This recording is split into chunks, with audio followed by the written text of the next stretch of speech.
আজকে আমার সারা দিন একই রকম কাজ করতে করতে দিনটা যাচ্ছে। তো কাজটা হলো কি, কয়েকটা গাড়ি করলাম, তো আমি আর ভিডিওটা না বানায় থাকতে পারলাম না। তো আমি এখন দেখাবো আপনাদেরকে যে ইথানল দিয়ে কী হচ্ছে গাড়িগুলো।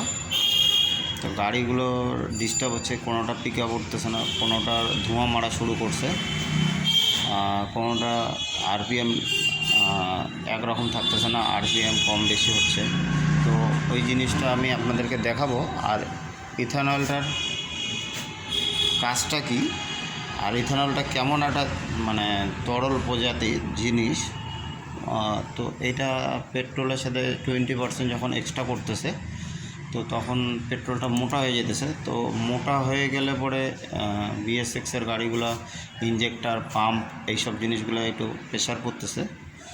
তো ট্যাঙ্কিতেও এফেক্ট পড়তেছে বা জং ধরতেছে। তো আমি এখন একটু দেখানোর চেষ্টা করব তো ইথানলটা দিয়ে কি হয়, আর ট্যাঙ্কিতে কী এফেক্ট করতেছে, আর হলো ইঞ্জেক্টারে কী সমস্যা হচ্ছে। একটু ডিফারেন্সটা একটু দেখানোর চেষ্টা করব, বোঝানোর চেষ্টা করব। তো আমি এখন দেখাই আপনাদেরকে। এই যে আমাদের অ্যাক্টিভা BS6, এটা হলো স্টার্ট বন্ধ হয়ে যায় গাড়িটা। তো এই গাড়িটা বেশি চলে নাই, অল্প চলছে। তো আমরা অনেক কিছু চেক করছি, চলতে চলতে হঠাৎ করে বন্ধ হয়ে যায়। তো আমরা OPD সেন্সর দিয়ে চেক করছি, তো এটার একটা প্রবলেম ধরা দিছে। তো এই ধরাটা কী জিনিস আমি দেখাবো আপনাদেরকে। তো গাড়িটা কতখানি চলছে দেখেন, আমি দেখা দিই। গাড়িটা চলছে হলো এই যে মাত্র 9,688 কিলোমিটার। তো এটা চলছে গাড়িটা টোটাল। তো গাড়িটা বেশি বয়স না। তো অ্যাক্টিভা BS6-এ এই একটা সমস্যা হচ্ছে। তো সমস্যাটা কী জিনিস সেটা আমি দেখাবো, আর কি লাগবে সেটাও দেখাই দেবো। তো আমরা গাড়িটা এখন খুলে রাখছি।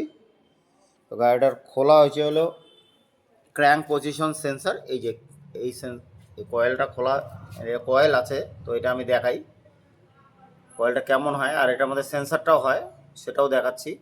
এটা আমরা খুলে রাখছি এইটা। আর নতুনটা আমি দেখাচ্ছি, দামটা কত সেটাও দেখাচ্ছি।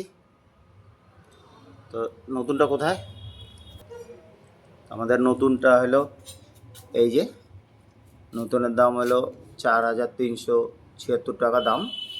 তো আমরা এটাকে এখন ওপেন করব। খোল এটা একটু। তো আমাদের এই যে বের করা হলো মালটা,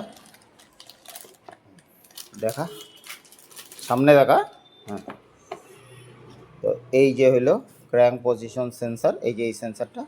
তো এইটাই হয় খারাপ। তো এইটার পাল্টানো কিছু থাকে না, পুরো কয়েলটাই পাল্টাইতে হয়। তো এইটার মধ্যে গাড়ির যে চেসিস নাম্বার থাকে, চেসিস নাম্বার দিয়েই মালটা লাগাইতে হয়, নাহলে ভুল হলে পরে অনেক সমস্যা হতে পারে। তো আমি এটা এখন চেঞ্জ করে আপনাদেরকে দেখাবো গাড়িটার মিসিং ইস্যু আছে কিনা, আর গাড়িটা চলতে চলতে বন্ধ হয় কিনা। তো আমি এখন এটাকে খুলে আমি বের করে আপনাদেরকে দেখাচ্ছি।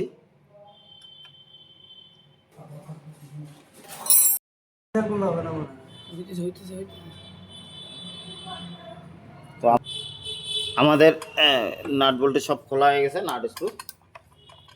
তো আমি এখন এটাকে বের করব। আমাদের এটা বের হয়ে গেছে। এই যে আমাদের এই সেন্সারটা খারাপ আছে, এই যে এটা। তো এটাতে কি আছে, তো BS6-এর গাড়ি মানুষ একটু পরিষ্কার কম করে। তা আমি বলবো সবাইকে পরিষ্কার রাখতে। এই বৃষ্টির দিনে এগুলাতে অসুবিধা হয় একটু, এই যে এগুলা ধুলোগুলা। তো যাই হোক, আমি এখন নতুনটা লাগাবো, এটা জায়গাটা পরিষ্কার করে নিয়ে। তো আমাদের এই যে কয়েল, সেম পার্ট নাম্বার দিয়ে এটা আনা হয়েছে। তো আমি এখন এটাকে লাগাবো।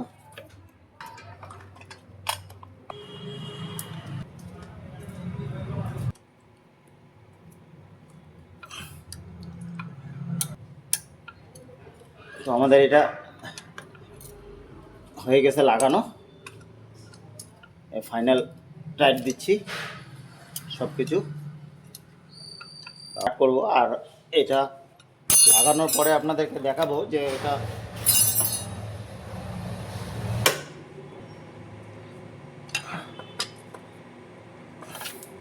তো আমাদের এটা ফিটিং হয়ে গেছে। এবার আমি এই জ্যাকগুলো কানেকশন করব। আমি কানেকশানটা লাগাই দিলাম আর এটারও কানেকশানটা আমি সেট করে দিলাম। তো এর আগে যে দেখছে কেউ অন্য একটা গ্যারেজে, তো এইটার কানেকশানটা একটু গন্ডগোল ছিল। এটা একটু ব্লাড ফিটিং। এখন মশাই দেবো, এখন ম্যাগনেট লাগাবো। ম্যাগনেট লাগালেই গাড়িটা স্টার্ট করা যাবে। হয়ে গেছে। তো আমাদের ম্যাগনেট টাইট হয়ে গেছে।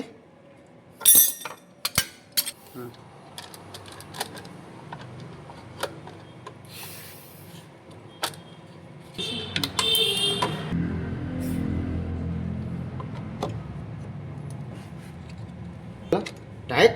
তো আমরা এখন গাড়িটাকে স্টার্ট করব। গাড়ি করবো এখন স্টার্ট আমরা। গাড়ি হয়ে গেছে আমাদের স্টার্ট। এই জন্য দেখা হচ্ছে। তো আমি এখন বন্ধ করব। তো এই যে আমাদের গাড়ি হয়ে গেছে স্টার্ট। তো এখানে একটা জিনিস দেখাই, এই BS6 অ্যাক্টিভাতে এটাতে কোনো সেলফ নাই, সেলফ মোটর নাই। এই কারেন্টের সাহায্যেই এই ফ্যান ম্যাগনেটটা ঘোরে, তাতেই গাড়িটা স্টার্ট হয়। এবার আমি কিছু জিনিস আপনাদেরকে বলি যে এই গাড়িতে এই জিনিসটা চেক করার জন্য ওবিডি আপনাদের তো লাগবেই।